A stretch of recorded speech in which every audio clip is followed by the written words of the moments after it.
Hello everyone, welcome back on my YouTube channel Hotel Management and Hoteliers Life. Today in this video I am going to explain about what is hazard and types of hazard. Hazard को हिंदी में बोलते हैं खतरा या जोखिम. खतरा क्या है और खतरा कितने तरीके के होटल इंडस्ट्री में होते हैं. तो सबसे पहले मैं एक्सप्लेन करना चाहूँगा व्हाट इज़ हैज़ार्ड.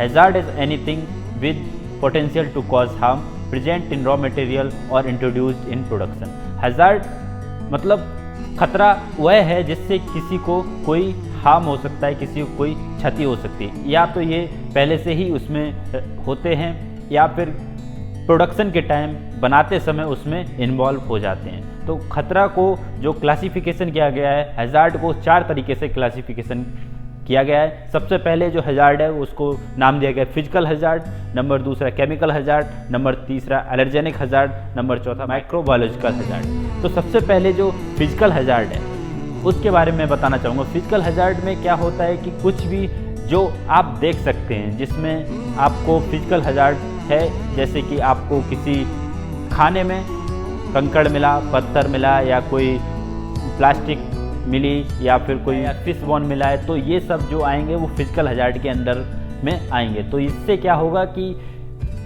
आपको खाते वक्त आपको प्रॉब्लम हो सकती है, आपका दांत टूट सकता है, आपका मुंह कट सकता है अगर उसमें आपको कांच का कोई पार्टिकल मिलता है या कांच की थोड़ा सा टुकड़ा मिलता है. तो खतरा आपको इनसे हो सकता है. तो खतरे को 4 तरीके से एक्सप्लेन किया है. सबसे पहले मैं आपको बता रहा हूँ फिजिकल हैज़ार्ड के बारे में कि फिजिकल हैज़ार्ड में ये होता है. उसके बाद आता है केमिकल हैज़ार्ड. केमिकल हैज़ार्ड में क्या है कि आपको ये होता है कंटामिनेशन से, एक दूसरे के संपर्क में आने से केमिकल हैज़ार्ड होता है. केमिकल हैज़ार्ड में क्या है कि कोई भी केमिकल खाने के साथ मिक्स हो गया है तो उस कैटेगरी में केमिकल हैज़ार्ड होने के चांसेस बहुत ज़्यादा हैं. तो इसके लिए सबसे ज़्यादा ज़रूरी है कि आप खाने को और केमिकल्स को अलग अलग करके रखें. उनके जो प्रिपरेशन एरिया हैं उसको भी अलग करके रखें. उनको जो सफाई करने का जो डिसइंफेक्शन यूज़ किया जा रहा है उसको अच्छी तरीके से यूज़ करें. प्रॉपर ट्रेनिंग दें स्टाफ को, तो आपका जो केमिकल हैज़ार्ड है वो नहीं होगा.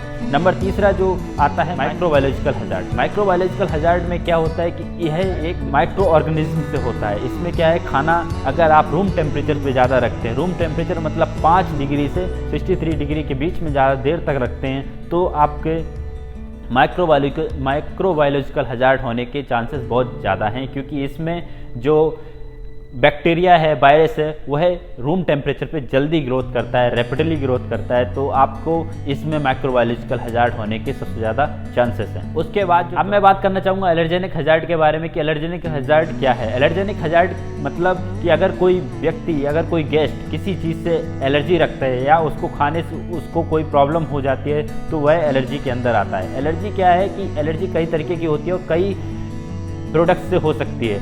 इन प्रोडक्ट से एलर्जी गेस्ट को हो सकती है. सबसे पहले उसमें आता है ग्लूटेन, एग, सोया, नट्स, मिल्क, शेलफिश और अदर चीज़ों से भी गेस्ट को एलर्जी हो सकती है. तो आपको ध्यान रखना है कि जब गेस्ट को ऑर्डर लें तो आप सही तरीके से उसका ऑर्डर लें और उससे पूछ लें कि अगर कोई किसी भी चीज़ से उसको एलर्जी है. तो मैं आशा करता हूं कि आपको ये टाइप्स ऑफ हैज़ार्ड के बारे में पता चल गया होगा. होटल इंडस्ट्री में 4 हैज़ार्ड सबसे ज़्यादा हैं, जिसका सबसे पहले आता है फिजिकल हैज़ार्ड, नंबर दूसरा केमिकल हैज़ार्ड, नंबर तीसरा माइक्रोबायोलॉजिकल हैज़ार्ड, नंबर चौथा एलर्जेनिक हैज़ार्ड. अगर आप मेरे चैनल पर नए हैं तो please subscribe this channel and don't forget to press the bell icon. Thank you so much.